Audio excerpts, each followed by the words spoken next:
पवित्र पवित्र अति पवित्र महान परमेश्वर स्वर्गीय पिता एल सदाई परमेश्वर राजा मानकर राजा प्रभु मानकर प्रभु देव मानकर देव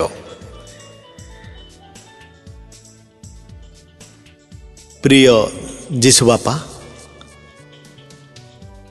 मते आज एफिसियो मंडली निकट को प्रेरित पाउलंकर पत्र पढ़िबा पई तुमे सुजोग देल मु हृदयर सहित आपन को नमस्कार जनाए पिता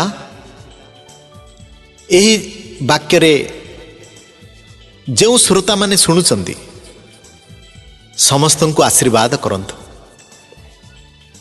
तुमर काल्वरी क्रूसर रक्त ढाली दियो प्रिय रे ख्रीष्टीय भाई और भौणी माने ओ मोर बेजाती भाई और भौणी माने जो माने एफिसियो मंडली निकट को प्रेरित पाउलंकर पत्र शुणुचंदी समस्त को जीशु ख्रीष्टंक ठारू आशीर्वाद बर्तु हे आम मानकर स्वर्गस्थ पिता तुम नाम पवित्र बोली मान्य हो तुम राज्य आसु जेपरी स्वर्ग रे सेपरी पृथ्वी रे तुमर इच्छा सफल हो आज आम मानक प्रयोजनीय आहार दियो आमे माने जेपरी आपणा आपणा अपराधी मानक क्षमा करियछु सेपरी आम मानकर अपराध सब क्षमा कर परीक्षा आम मानक आण नहीं मात्र मंदिर रक्षा कर जेणु राज्य पराक्रम और गौरव जुगे जुगे तुम्भरी हो आमीन आमीन आमीन। एफिसियो मंडली निकट को प्रेरित पाउलंकर पत्र एक पर्व एक पद ठारू दुई पद पर्यंत अभिवादन पाउल ईश्वरंकर इच्छारे ख्रीष्ट जीशुंकर जने प्रेरित एफिस रे थिबा साधु ओ ख्रीष्ट जीशुंकर थिबा विश्वासी मानक निकट को लेखुअछि आम मानकर पिता ईश्वर ओ प्रभु जीशु ख्रीष्टंक ठारू अनुग्रह ओ शांति तुम मानक प्रति हो। एफिसियो एक पर्व 3 पद ठारू 14 पद पर्यंत ख्रीष्टंक ठारे निहित आत्मिक आशीर्वाद ख्रीष्टंक ठारे निहित आत्मिक आशीर्वाद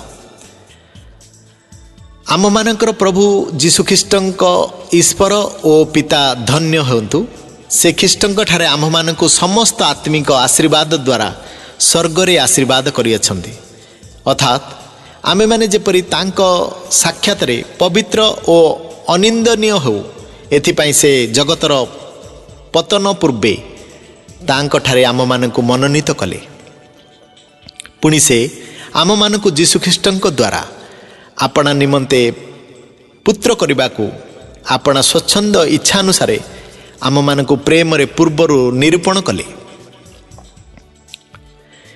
यह तांकर अनुग्रहर गौरवर प्रशंसा निमंते होई अछि सेही अनुग्रह से प्रियतम द्वारा आम मानक दान करियछंती तांको अनुग्रह रूप निधि अनुसार आम्भे माने सेही प्रियतम ठारे ताहांको रक्त द्वारा मुक्ति अर्थात अपराध सबरू क्षमा प्राप्त होइअछु सेही अनुग्रह से समस्त प्रकार ज्ञान और बुद्धि दे आम मानक प्रति प्रचुर करियछंती पूर्वर को संकल्प करिथिबा आपणा मंगलमय इच्छा अनुसार से आम मानक आपणा इच्छार निगूढ़ तत्व ज्ञान कराई अछंती जेपरी कालर पूर्णता संबंधी ताहांकर संकल्प अनुसार स्वर्ग रे कि मर्तरे थिबा समस्त विषय से आपणा निमंते ख्रीष्टंक ठारे एकीभूत करिवे ताहांक ठारे मध्य आमे माने अधिकार स्वरूप होइअछु जेणु जेउ ईश्वर आपणा इच्छार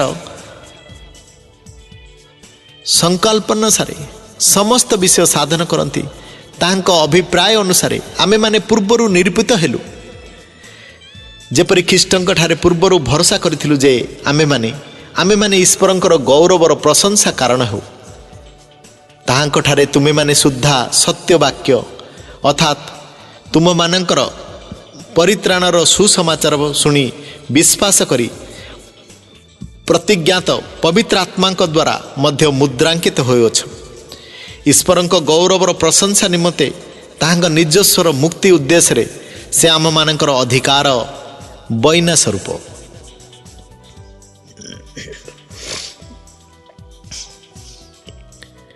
ଏଫେସିୟ 1 ପର୍ବ 15 ପଦ ଠାରୁ 23 ପଦ ପର୍ଯ୍ୟନ୍ତ ପାଉଲଙ୍କର ପ୍ରାର୍ଥନା। ଏହି କାରଣରୁ ପ୍ରଭୁ ଯୀଶୁଙ୍କ ଠାରେ ତୁମମାନଙ୍କର ଯେଉଁ ବିଶ୍ୱାସ ଓ ସମସ୍ତ ସାଧୁଙ୍କ ପ୍ରତି ଯେଉଁ ପ୍ରେମ, ସେଥିର ସମ୍ବାଦ ପାଇ ମୁଁ ମଧ୍ୟ ମୋର ପ୍ରାର୍ଥନାରେ ତୁମମାନଙ୍କର ନାମ ଉଲ୍ଲେଖ କରି ତୁମମାନଙ୍କ ନିମନ୍ତେ ଧନ୍ୟବାଦ ହେବାରୁ କ୍ଷାନ୍ତ ହେଉନାହିଁ। ଯେପରି ଆମମାନଙ୍କର ପ୍ରଭୁ ଯୀଶୁ ଖ୍ରୀଷ୍ଟଙ୍କର ଈଶ୍ୱର ଗୌରବମୟ ପିତା ତାହାଙ୍କ ସମ୍ବନ୍ଧୀୟ ସମ୍ପୂର୍ଣ୍ଣ ଜ୍ଞାନ ପାଇବା ନିମନ୍ତେ ତୁମମାନଙ୍କୁ ଜ୍ଞାନ ଓ ପ୍ରତ୍ୟାଦେଶର ଆତ୍ମା ପ୍ରଦାନ କରନ୍ତି। ସେଥିରେ ତୁମମାନଙ୍କର ଆନ୍ତରିକ ଚକ୍ଷୁ ପ୍ରସନ୍ନ ହୁଅନ୍ତେ।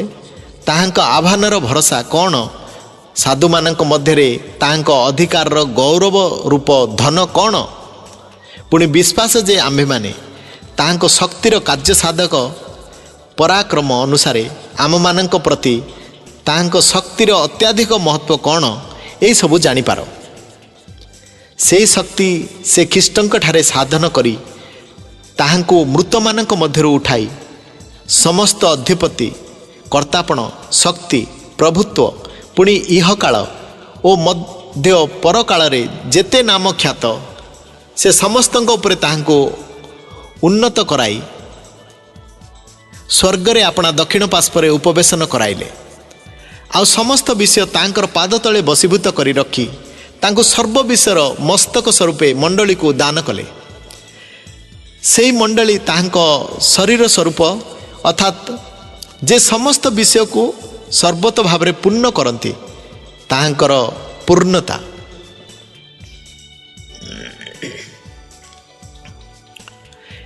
ଏଫେସିୟ 2 ପର୍ବ 1 ପଦ ଠାରୁ 10 ପଦ ପର୍ଯ୍ୟନ୍ତ ଅନୁଗ୍ରହରେ ବିଶ୍ୱାସ ଦ୍ୱାରା ପରିତ୍ରାଣ।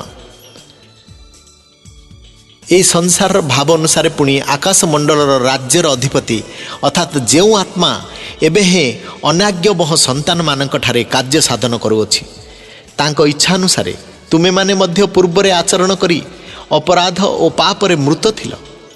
ସେ ଅନାଜ୍ଞବହ ସନ୍ତାନମାନଙ୍କ ସହିତ ଆମେମାନେ ସମସ୍ତେ ମଧ୍ୟ ଏକ ସମୟରେ ଆମମାନଙ୍କର ଶାରୀରିକ ଅଭିଳାଷଣ ଅନୁସାରେ ଜୀବନଯାପନ କରି ଶାରୀରିକ ଓ ମାନସିକ କାମନା ପୂର୍ଣ୍ଣ କରିଥିଲୁ। ପୁଣି ଅନ୍ୟମାନଙ୍କ ପରି ସୁଦ୍ଧା ସ୍ୱଭାବତଃ କ୍ରୋଧର ପାତ୍ର ଥିଲୁ। ମାତ୍ର ଏପରି ଅପରାଧରେ ମୃତ ହେଲେ ହେଁ ଦୟାର ସାଗର ଯେ ଈଶ୍ୱର, ସେ ଆମମାନଙ୍କୁ ଯେଉଁ ମହାପ୍ରେମରେ ପ୍ରେମ କଲେ, ସେଥିସକାଶେ ଆମମାନଙ୍କୁ ଖ୍ରୀଷ୍ଟଙ୍କ ସହିତ ସଜୀବ କରିଅଛନ୍ତି। ଅନୁଗ୍ରହରେ ତୁମେମାନେ ପରିତ୍ରାଣ ପାଉଅଛ। ପୁଣି ତାହାଙ୍କ ସହିତ ଆମମାନଙ୍କୁ ଉତ୍ଥାପିତ କରି ଖ୍ରୀଷ୍ଟ ଯୀଶୁଙ୍କ ଠାରେ ଆମମାନଙ୍କୁ ତାହାଙ୍କ ସହିତ ସ୍ୱର୍ଗରେ ଉପବେଶନ କରାଇ ଅଛନ୍ତି।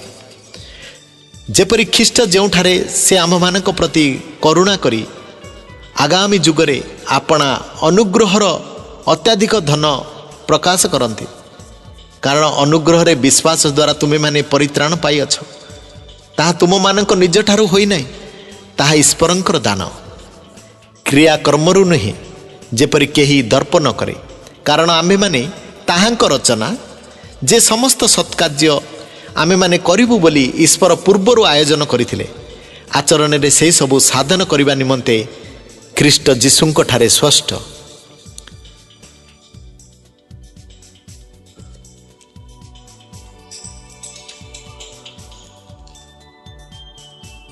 ଏଫେସିୟ 2 ପର୍ବ 11 ପଦ ଠାରୁ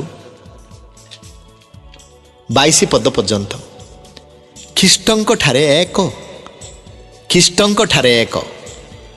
ଅତଏବ ତୁମେମାନେ ପୂର୍ବରେ ଯେତେବେଳେ ଶରୀର ସମ୍ବନ୍ଧରେ ବିଜାତି ଥିଲ ଓ ଶାରୀରିକ ଭାବରେ ହସ୍ତକୃତ ସ୍ୱର୍ଣ୍ଣତି ଲୋକମାନଙ୍କର ଦ୍ୱାରା ଅସୁନ୍ନତି ବୋଲି ଖ୍ୟାତ ହେଉଥିଲ, ସେତେବେଳେ ତୁମେମାନେ ଯେ ଖ୍ରୀଷ୍ଟଙ୍କ ଠାରୁ ପୃଥକ୍, ଇସ୍ରାଏଲର ପ୍ରଜା, ସ୍ୱତ୍ୱ ରହିତ, ପ୍ରତିଜ୍ଞାଯୁକ୍ତ ନିୟମରେ ନିରାଶ, ପୁଣି ଜଗତରେ ଭରସାହୀନ ଓ ଈଶ୍ୱରବିହୀନ ହୋଇଥିଲ, ଏହା ସ୍ମରଣ କର।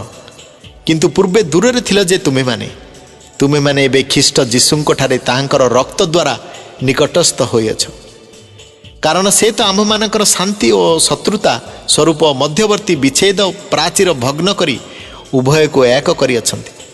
पुणी विधि विधान युक्त आज्ञामूलक व्यवस्था को आपणा शरीर रे रहित करियछन्ति। जेपरि से शांति स्थापन करी उभय को आपणा ठारे जने नुआ लोक स्वरूपे सृष्टि करयन्ति। आ क्रूस द्वारा शत्रुता विनाश करी तद्वारा उभय को एक शरीर स्वरूप गठन करी ईश्वरଙ୍କ सहित मिलित करांती। आ दूर रे थिले जे तुमे माने पुणी निकट रे थिले जे से माने उभयଙ୍କ निकट रे से आसी शांतिर सुसमाचार प्रचार कले। कारण ताहांक दे आमे माने उभय एक आत्माଙ୍କ द्वारा पिताଙ୍କ निकट को जीवा पाई पथ पाई अछु। अतएव तुमे माने आ विदेशी बा प्रवासी नुह किंतु साधु मानक सहित सह नागरिक और ईश्वरंकर परिवार भुक्त अट। तुमे माने प्रेरित और भाववादी मानकर भित्तिमूल उपरे निर्मित होइछ। ख्रीष्ट जीशु स्वयं सेतिर कोणर प्रधान पस्तर। तांक ठारे प्रत्येक गृह एकत्र संलग्न होई प्रभुंक ठारे गोटे पवित्र मंदिर स्वरूपे वृद्धि पाउछि। तांक ठारे तुमे माने मध्य ईश्वरंकर आत्मिक निवास निमंते एकत्र निर्मित होइछ।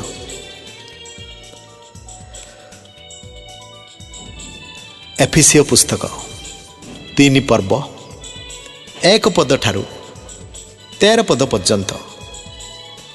ए निमंते मु पाउल बेजाति जे तुमे माने तुम मानक सकाशे ख्रीष्ट जीशुंकर बंदी तुम मानक निमंते मते प्रदत्त ईश्वरंकर अनुग्रह संबंधी सेवक कार्य विषय तुमे माने तो शुणिथिब। अर्थात प्रत्यादेश द्वारा से निगूढ़ तत्व मते ज्ञात करागला जेपरि मु पूर्वे संक्षिप्त भाव में लिखिअछि। ताहा पढ़ी ख्रीष्टंक निगूढ़ तत्व रे मोर ज्ञानर परिचय पाई पार। से निगूढ़ तत्व एबे आत्मांक द्वारा ताहांक पवित्र प्रेरित और भाववादी मानक निकट रे जेपरि प्रकाशित होइअछि पूर्व कालर संतान मानकर निकट रे सेपरि प्रकाशित होई नथिला। अर्थात सुसमाचार द्वारा ख्रीष्ट जीशुंक ठारे बेजाति माने मध्य अंशाधिकारी एक शरीर अंग प्रत्यंग और प्रतिज्ञार सहभागी अटंती। ईश्वरंकर कार्य साधक शक्ति अनुसार मते प्रदत्त तांक अनुग्रहर दान प्रमाणे से ही सुसमाचार रे मु जणे सेवक थिली। समस्त साधुक मध्य क्षुद्रतम ठारू क्षुद्र जे मु मते बेजाति मानक निकट रे बोधर आगम्य ख्रीष्टंक निधिर सुसमाचार प्रचार करबा पई पुनि सर्व सृष्टिकर्ता ईश्वरंक ठारे अनादि कालरू गुप्त होई रहिथिबा निगूढ़ तत्व संबंध रे तांक संकल्प कौन ताहा आलोक रे प्रकाश करिया पई अनुग्रह प्रदत्त होई अछि। आम मानकर प्रभु ख्रीष्ट जीशुंक ठारे ईश्वर जे चिरंतर संकल्प करिथिले तदनुसार मंडली द्वारा जेपरि ताहांकर बहुविध ज्ञान स्वर्ग रे कर्तापण और अधिकार प्राप्त व्यक्ति मानक ज्ञात करा जाए। से प्रभुंक ठारे विश्वास करिया द्वारा आमे माने ताहांक ठारे साहस पुणी ईश्वरंक निकट को निर्भरे जीवा पाई पथ पाई अछु। अतएव मु अनुरोध करे तुम मानक निमंते मोहर जो क्लेश भोग सेथि सकाशे हताश हो नै ताहा तो तुम मानकर गौरव। एफिसियो 3 पर्व आत्मिक शक्ति निमंते प्रार्थना। एथि निमंते जो पितांक ठारू स्वर्ग और पृथ्वीस्थ प्रत्येक पितृकुल नाम प्राप्त हुए तांक छामरे मु जानुपाती प्रार्थना करूअछि जेपरि से आपणा गौरव रूप निधि अनुसार आपणा आत्मांक द्वारा तुम मानक आंतरिक पुरुष रे शक्ति प्राप्त होई बलवान हेबाकु दियंती। पुणी विश्वास द्वारा ख्रीष्ट तुम मानक हृदय रे वास करंती जेपरि तुमे माने प्रेम रे बद्धमूल ओ दृढ़ रूपे स्थापित होई बोधर आगम्य जे ख्रीष्टंक प्रेम ताहा ज्ञात हो एवं समस्त साधुंक सहित सेतिर दैर्घ्य और प्रस्थ उच्चता और गभीरता बुझिबाकु शक्ति प्राप्त हो आउ एही प्रकार ईश्वरंक समस्त पूर्णतारे परिपूर्ण हो। जो ईश्वर आम मानक अंतर रे कार्य साधन करुथुवा प्रत्येक आपणा शक्ति अनुसार आम मानकर मागिबा बा भाविबा ठारू अत्याधिक परिमाण रे साधन करि पारंती। जुगे जुगे पुरुषानुक्रमे मंडली और ख्रीष्ट जीशुंक द्वारा तांकर गौरव हो। आमीन। एफिसियो 4 पर्व 1 पद ठारू ଶେଉଳ ପଦ ପର୍ଯ୍ୟନ୍ତ ଖ୍ରୀଷ୍ଟଙ୍କ ଶରୀର ମଧ୍ୟରେ ଏକତା, ଖ୍ରୀଷ୍ଟଙ୍କ ଶରୀର ମଧ୍ୟରେ ଏକତା। ଅତଏବ ପ୍ରଭୁଙ୍କ ହେତୁ ବନ୍ଦୀ ଯେ ମୁଁ ତୁମମାନଙ୍କୁ ଅନୁରୋଧ କରୁଅଛି, ତୁମେମାନେ ଯେଉଁ ଆହ୍ୱାନରେ ଆହୁତ ହୋଇଅଛ ସେଥିର ଯୋଗ୍ୟ ଆଚରଣ କର, ଅର୍ଥାତ୍ ସର୍ବପ୍ରକାର ନମ୍ରତା, ମୃଦୁତା ଓ ଦୀର୍ଘ ସହିଷ୍ଣୁତା ସହ ପ୍ରେମରେ ପରସ୍ପର ପ୍ରତି ସହନଶୀଳ ହୁଅ। ଶାନ୍ତିରୂପ ବନ୍ଧନରେ ଆତ୍ମାଙ୍କ ଐକ୍ୟ ରକ୍ଷା କରିବା ନିମନ୍ତେ ଯତ୍ନବାନ ହୁଅ। ଏକ ଶରୀର ଓ ଏକ ଆତ୍ମା ଯେଉଁ ରୂପେ ତୁମେମାନେ ତୁମମାନଙ୍କ ଆହ୍ୱାନର ଏକ ଭରସାରେ ମଧ୍ୟ ଆହୁତ ହୋଇଅଛ, ଏକ ପ୍ରଭୁ, ଏକ ବିଶ୍ୱାସ, ଏକ ବାପ୍ତିସ୍ମ, ସମସ୍ତଙ୍କର ଏକ ଈଶ୍ୱର ଓ ପିତା। ସେ ସମସ୍ତଙ୍କ ଉପରେ, ସମସ୍ତଙ୍କ ମଧ୍ୟରେ ଏବଂ ସମସ୍ତଙ୍କ ଅନ୍ତରରେ ଅଛନ୍ତି। କିନ୍ତୁ ଖ୍ରୀଷ୍ଟଙ୍କ ଦାନର ପରିମାଣ ଅନୁସାରେ ଆମମାନଙ୍କର ପ୍ରତ୍ୟେକଙ୍କୁ ଅନୁଗ୍ରହ ଦତ୍ତ ହୋଇଅଛି। ଏଥି ନିମନ୍ତେ ଉକ୍ତ ଅଛି, ସେ ଉର୍ଦ୍ଧ୍ୱରେ ଆହରଣ କରି ବନ୍ଦୀମାନଙ୍କୁ ବନ୍ଦୀ କରି ନେଇଗଲେ, ଆଉ ମନୁଷ୍ୟମାନଙ୍କୁ ନାନା ବର ଦାନ ଦେଲେ। ସେ ଆହରଣ କଲେ ବୋଲି କହିବାର ଅର୍ଥ କ'ଣ? ନା, ସେ ମଧ୍ୟ ନିଚସ୍ତ ପୃଥିବୀକୁ ଅବତରଣ କରିଥିଲେ। ଯିଏ ଅବତରଣ କରିଥିଲେ ସେ ଯେପରି ସମସ୍ତଙ୍କ ବିଷୟ ପୂର୍ଣ୍ଣ କରନ୍ତି, ଏଥିପାଇଁ ସେ ମଧ୍ୟ ସମସ୍ତ ସ୍ୱର୍ଗର ଊର୍ଦ୍ଧ୍ୱକୁ ଆହରଣ କଲେ। ସେ କାହା କାହାକୁ ପ୍ରେରିତ, କାହା କାହାକୁ ଭାବବାଦୀ, କାହା କାହାକୁ ସୁସମାଚାର ପ୍ରଚାରକ, ପୁଣି କାହା କାହାକୁ ପାଳକ ଓ ଶିକ୍ଷକ ରୂପେ ନିଯୁକ୍ତି କରି ଦାନ କରିଅଛନ୍ତି, ଯେପରି ସାଧୁମାନେ ସେବା କାର୍ଯ୍ୟ ନିମନ୍ତେ ସିଦ୍ଧି ଲାଭ କରନ୍ତି ଓ ଖ୍ରୀଷ୍ଟଙ୍କ ଶରୀର ନିଷ୍ଠା ପ୍ରାପ୍ତ ହୁଏ। ଶେଷରେ ଯେପରି ଆମ୍ଭେମାନେ ସମସ୍ତେ ବିଶ୍ୱାସରେ ଓ ଈଶ୍ୱରଙ୍କ ପୁତ୍ର ବିଷୟକ ଜ୍ଞାନରେ ଏକତା ପ୍ରାପ୍ତ ହେଉ, ଅର୍ଥାତ୍ ଖ୍ରୀଷ୍ଟଙ୍କ ପୂର୍ଣ୍ଣତାର ପରିମାଣ ଅନୁସାରେ ପୂର୍ଣ୍ଣ ବୟସ୍କ ପୁରୁଷ ହେଉ। ଯେପରି ଆମ୍ଭେମାନେ ଆଉ ଶିଶୁ ପରି ନ ହୋଇ ମନୁଷ୍ୟମାନଙ୍କର ଶଠତା ଓ ଭ୍ରାନ୍ତିଯୁକ୍ତ କଳ୍ପନା ଅନୁସାରେ ଧୂତତା ଦ୍ୱାରା ବିଭିନ୍ନ ଶିକ୍ଷାରୂପ ବାୟୁରେ ଇତସ୍ତତ ଚାଳିତ ନ ହେଉ, କିନ୍ତୁ ସତ୍ୟ ଅବଲମ୍ବନ କରି ମସ୍ତକ ସ୍ୱରୂପ ଯେ ଖ୍ରୀଷ୍ଟ, ତାହାଙ୍କ ଉଦ୍ଦେଶ୍ୟରେ ସର୍ବ ବିଷୟରେ ପ୍ରେମରେ ବୃଦ୍ଧି ପାଉ। ତାହାଙ୍କଠାରୁ ସମସ୍ତ ଶରୀର ପ୍ରତ୍ୟେକ ସନ୍ଧିର ସାହାଯ୍ୟ ଦ୍ୱାରା ପୁଣି ପ୍ରତ୍ୟେକ ଅଂଶର କାର୍ଯ୍ୟସାଧକ ଶକ୍ତି ଅନୁସାରେ ସୁଖଚିତ ଓ ସୁସଂଯୁକ୍ତ ହୋଇ ପ୍ରେମରେ ଆପଣାର ନିଷ୍ଠା ନିମନ୍ତେ ନିଜର ବୁଦ୍ଧି ସାଧନ କରୁଅଛୁ। ଏଫେସୀୟ 4 ପର୍ବ 17 ପଦ ଠାରୁ 32 ପଦ ପର୍ଯ୍ୟନ୍ତ ନୂତନ ଜୀବନର ଆଚରଣ, ନୂତନ ଜୀବନର ଆଚରଣ। ଅତଏବ ମୁଁ ପ୍ରଭୁଙ୍କ ନାମରେ ବିଶେଷ ଅନୁରୋଧ କରି କହୁଅଛି, ବେଜାତିମାନେ ଯେପରି ଆପଣା ଆପଣା ମନର ଅସରାତାରେ ଆଚରଣ କରନ୍ତି, ତୁମେମାନେ ସେପରି ଆଚରଣ କର ନାହିଁ।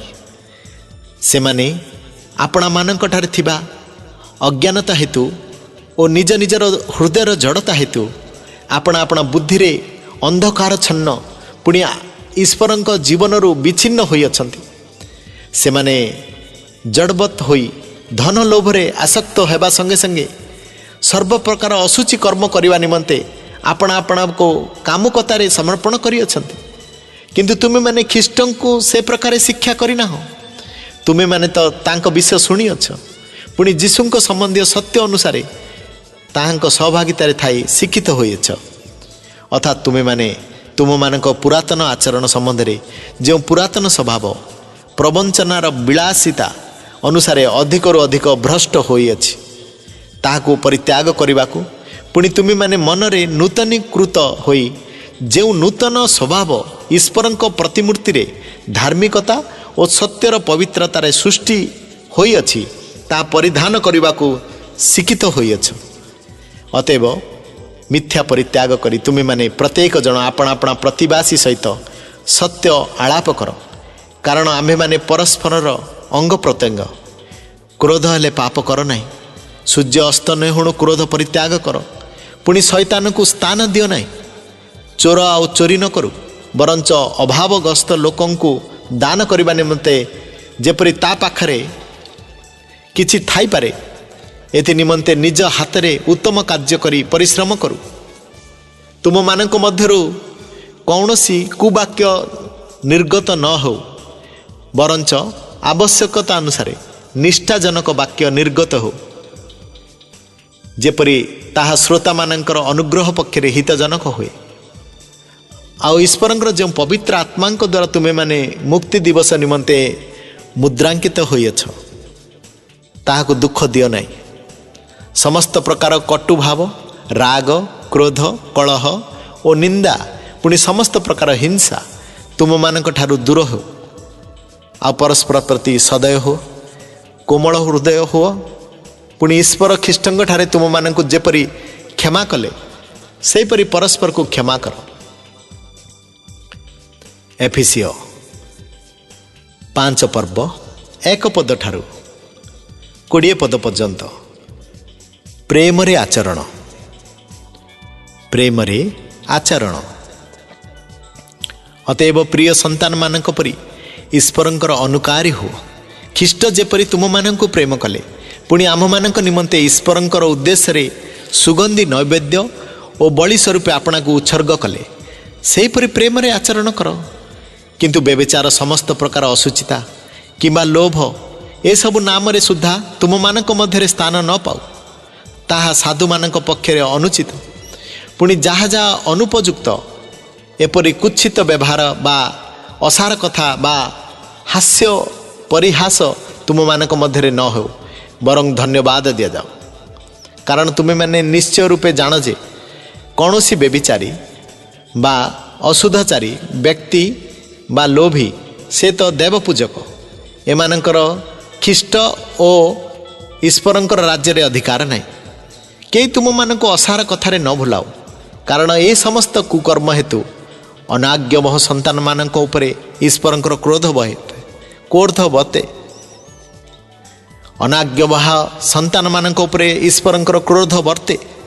ଅତଏବ ତୁମେମାନେ ସେମାନଙ୍କର ସହଭାଗୀ ହୁଅ ନାହିଁ, କାରଣ ତୁମେମାନେ ପୂର୍ବେ ଅନ୍ଧକାର ସ୍ୱରୂପ ଥିଲ, କିନ୍ତୁ ଏବେ ପ୍ରଭୁଙ୍କ ସହଭାଗିତାରେ ଆଲୋକ ସ୍ୱରୂପ ହୋଇଅଛ। ଆଲୋକର ସନ୍ତାନମାନଙ୍କ ପରି ଆଚରଣ କର। ସମସ୍ତ ପ୍ରକାର ଉତ୍ତମତା, ଧାର୍ମିକତା ଓ ସତ୍ୟତା ଆଲୋକର ଫଳସ୍ୱରୂପ। ପ୍ରଭୁଙ୍କର କ'ଣ ସନ୍ତୋଷଜନକ, ତାହା ଅନୁସନ୍ଧାନ କର। ଅନ୍ଧକାର ନିଷ୍ଫଳ କର୍ମ ସବୁର ସହଭାଗୀ ହୁଅ ନାହିଁ, ବରଂ ସେସବୁର ଦୋଷ ହିଁ ଦେଖାଇ ଦିଅ। କାରଣ ସେମାନେ ଯାହା ସବୁ ଗୁପ୍ତରେ କରନ୍ତି, ସେସବୁ କଥା କହିବା ସୁଦ୍ଧା ଲଜ୍ଜାଜନକ। କିନ୍ତୁ ଯେ ସମସ୍ତ ବିଷୟର ଦୋଷ ଆଲୋକ ଦ୍ୱାରା ଦେଖାଇ ଦିଆଯାଏ, ସେସବୁ ପ୍ରକାଶିତ ହୁଅ। କାରଣ ଯାହା ସବୁ ପ୍ରକାଶିତ ହୁଏ, ତାହା ଆଲୋକ। ଏଣୁ ଉକ୍ତ ଅଛି, ହେ ନିଦ୍ରିତ ଜାଗ, ମୃତମାନଙ୍କ ମଧ୍ୟରୁ ଉଠ, ପୁଣି ଖ୍ରୀଷ୍ଟ ତୁମକୁ ଆଲୋକ ପ୍ରଦାନ କରିବେ। ଅତଏବ ଅଜ୍ଞାନ ପରି ନ ହୋଇ ଜ୍ଞାନୀ ପରି ନିଜ ନିଜର ଆଚରଣ ସମ୍ବନ୍ଧରେ ବିଶେଷ ସାବଧାନ ହୁଅ। ପୁଣି ସୁଯୋଗର ସଦ୍ବ୍ୟବହାର କର, କାରଣ କାଳ ମନ୍ଦ ଅଟେ। ଏଣୁ ନିର୍ବୋଧ ନ ହୋଇ ପ୍ରଭୁଙ୍କର ଇଚ୍ଛା କ'ଣ ତାହା ବୁଝ। ଆଉ ଦ୍ରାକ୍ଷାରସରେ ମତ ନ ହୋ, ସେଥିରୁ ତ ଅତ୍ୟାଚାର ଜନ୍ମେ। ମାତ୍ର ଆତ୍ମାରେ ପୂର୍ଣ୍ଣ ହୋଇ ଗୀତ, ସ୍ରୋତ ଓ ଆଧ୍ୟାତ୍ମିକ ସଂକୀର୍ତ୍ତନ ଦ୍ୱାରା ପରସ୍ପରକୁ ଉତ୍ସାହ ଦିଅ। ପୁଣି ତୁମମାନଙ୍କ ହୃଦୟରେ ଈଶ୍ୱରଙ୍କ ଉଦ୍ଦେଶ୍ୟରେ ସଂକୀର୍ତ୍ତନ ଓ ଗୀତ ଗାନ କର। ସର୍ବଦା ସର୍ବ ବିଷୟ ନିମନ୍ତେ ଆମମାନଙ୍କ ପ୍ରଭୁ ଯୀଶୁଖ୍ରୀଷ୍ଟଙ୍କ ନାମରେ ପିତା ଈଶ୍ୱରଙ୍କୁ ଧନ୍ୟବାଦ ଦିଅ। ଏଫେସିୟ 5 ପର୍ବ 21 ପଦ ଠାରୁ 33 ପଦ ପର୍ଯ୍ୟନ୍ତ। ସ୍ତ୍ରୀ ଏବଂ ସ୍ୱାମୀ, ସ୍ତ୍ରୀ ଏବଂ ସ୍ୱାମୀ ଆଉ ଖ୍ରୀଷ୍ଟଙ୍କୁ ଭୟ କରି ପରସ୍ପର ବଶୀଭୂତ ହୁଅ। ହେ ସ୍ତ୍ରୀମାନେ, ତୁମେମାନେ ଯେପରି ପ୍ରଭୁଙ୍କର ବଶୀଭୂତା, ସେହିପରି ଆପଣା ଆପଣା ସ୍ୱାମୀର ବଶୀଭୂତା ହୁଅ। କାରଣ ଖ୍ରୀଷ୍ଟ ଯେପରି ମଣ୍ଡଳୀର ମସ୍ତକ ସ୍ୱରୂପ, ସ୍ୱାମୀ ମଧ୍ୟ ସେହିପରି ସ୍ତ୍ରୀର ମସ୍ତକ ସ୍ୱରୂପ। ପୁଣି ଖ୍ରୀଷ୍ଟ ଆପଣା ଶରୀର ରୂପ ମଣ୍ଡଳୀର ତ୍ରାଣକର୍ତ୍ତା। ହଁ, ମଣ୍ଡଳୀ ଯେପରି ଖ୍ରୀଷ୍ଟଙ୍କର ବଶୀଭୂତା, ସେହିପରି ସ୍ତ୍ରୀମାନେ ମଧ୍ୟ ସବୁ ବିଷୟରେ ଆପଣା ଆପଣା ସ୍ୱାମୀର ବଶୀଭୂତା ହେଉନ୍ତୁ। ହେ ସ୍ୱାମୀମାନେ, ଖ୍ରୀଷ୍ଟ ଯେପରି ମଣ୍ଡଳୀକି ପ୍ରେମ କଲେ, ତୁମେମାନେ ମଧ୍ୟ ସେହିପରି ଆପଣା ଆପଣା ସ୍ତ୍ରୀମାନଙ୍କୁ ପ୍ରେମ କର। ସେ ତ ତାହା ନିମନ୍ତେ ଆପଣାକୁ ଉତ୍ସର୍ଗ କଲେ, ଯେପରି ବାକ୍ୟ ଓ ଜଳ ପ୍ରକ୍ଷାଳନ ଦ୍ୱାରା ସେ ତାହାଙ୍କୁ ପରିଷ୍କାର କରି ପବିତ୍ର କରନ୍ତି। ଯେପରି ମଣ୍ଡଳୀ ନିଷ୍କଳଙ୍କ, ନିଖୁନ୍ତ ଓ ସମସ୍ତଙ୍କ ପ୍ରକାର ଦୋଷରହିତ ହୋଇ ପବିତ୍ର ଓ ଅନିନ୍ଦନୀୟ ହୁଏ। आउ एहीपरि गौरवमय अवस्था से ताहाको आपणा निकटरे उपस्थित करती। सेहीपरि स्वामी मानकर मध्य आपणा आपणा स्त्री मानक निज निज शरीर सदृश्य प्रेम करने उचित। जे निज स्त्री को प्रेम करे से आपणा को प्रेम करे। कहीं तो आपणा शरीर को केबे घृणा करे नहीं, मात्र ताहार भरण पोषण और लालन पालन करे। ख्रीष्ट मध्य मंडली प्रति सेहीपरि करती। जेणु आमे माने ताहांक शरीरर अंग प्रत्यंग। यही कारण पुरुष पितामाता को परित्याग करी निज स्त्री ठारे आसक्त हेब, आउ से दुहे एकांग हेबे। यह गोटे अति निगूढ़ तत्व, किंतु मु ख्रीष्ट ओ मंडली संबंध में यह कहूँगी जा हेउ तुमे माने प्रत्येक मध्य आपणा आपणा स्त्री को आत्मतुल्य प्रेम कर, आउ स्त्री मध्य आपणा स्वामी की भक्ति करू।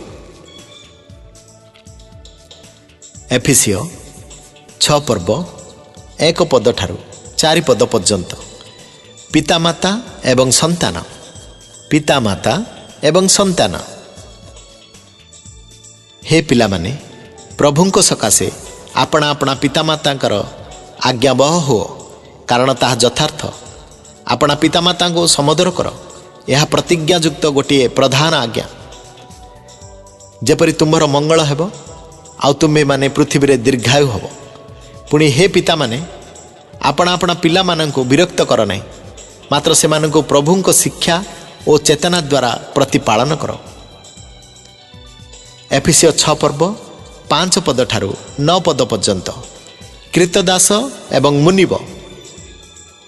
हे दास माने तुम्हें माने जेपरि ख्रीष्टंकर आज्ञाबह अट, सेहीपरि भय और कंप सह हृदयर सरलतारे तुम मानकर जागतिक कर्ता मानकर आज्ञाबह हो।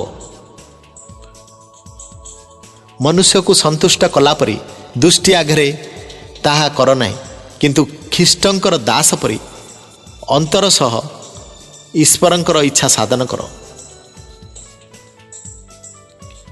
स्वाधीन कोई पराधीन जे कही कौनसी सत्कर्म करे से जे प्रभुंक ठारू सेतिर पुरस्कार पाइब।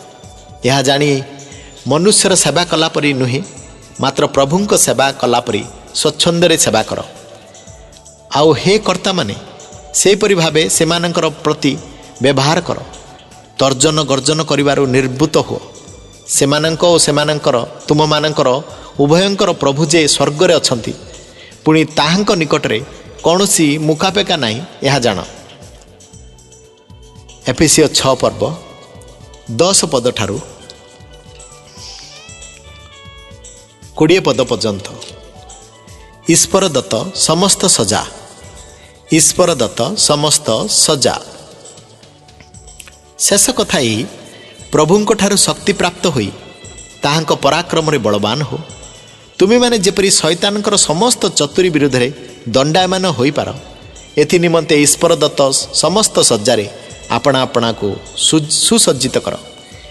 कारण आम मानकर युद्ध मर्त्य विरुद्ध रे नुहे, किंतु अधिपत्य विरुद्ध रे, कर्तापण विरुद्ध रे, ए अंधकार जगतिपति मानकर विरुद्ध रे, पुणी आकाश मंडल दुष्टात्मा मानकर विरुद्ध रे।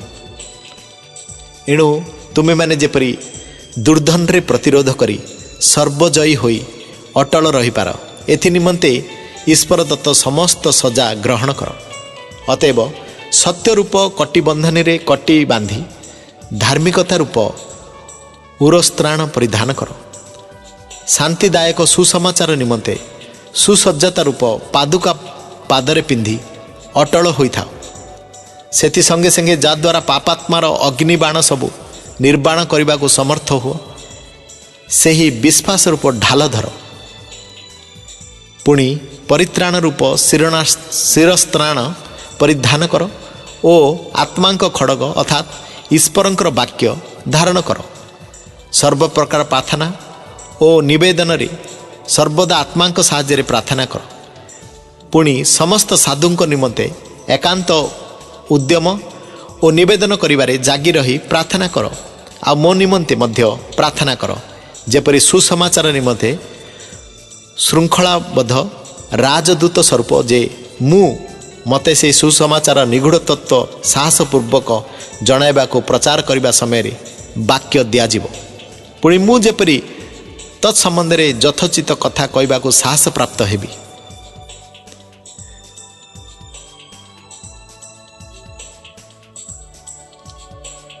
ଏଫେସିୟ 5 ପର୍ବ 21 ପଦ ଠାରୁ 24 ଶେଷ ଶୁଭେଚ୍ଛା।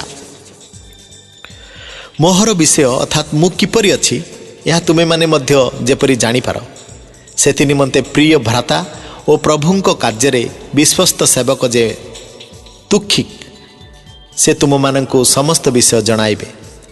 ଏହି ଉଦ୍ଦେଶ୍ୟରେ ମୁଁ ତାହାଙ୍କୁ ତୁମମାନଙ୍କ ନିକଟକୁ ପଠାଇଲି, ଯେପରି ତୁମେମାନେ ଆମମାନଙ୍କର ଅବସ୍ଥା ବିଷୟ ଜାଣିପାର ଓ ତୁମମାନଙ୍କର ହୃଦୟ ତାହାଙ୍କ ଦ୍ୱାରା ଆଶ୍ୱାସ ପ୍ରାପ୍ତ ହୁଅ। ପିତା ଈଶ୍ୱର ଓ ପ୍ରଭୁ ଯୀଶୁଖ୍ରୀଷ୍ଟଙ୍କ ଠାରୁ ଭାଇମାନଙ୍କ ପ୍ରତି ଶାନ୍ତି ଓ ବିଶ୍ୱାସ ସହିତ ପ୍ରେମ ବର୍ତ୍ତୁ। ଯେତେ ଲୋକ ଆମମାନଙ୍କର ପ୍ରଭୁ ଯୀଶୁଖ୍ରୀଷ୍ଟଙ୍କୁ ଚିରନ୍ତନ ପ୍ରେମରେ ପ୍ରେମ କରନ୍ତି, ଅନୁଗ୍ରହ ସେମାନଙ୍କର ସହବର୍ତ୍ତୀ ହେଉ।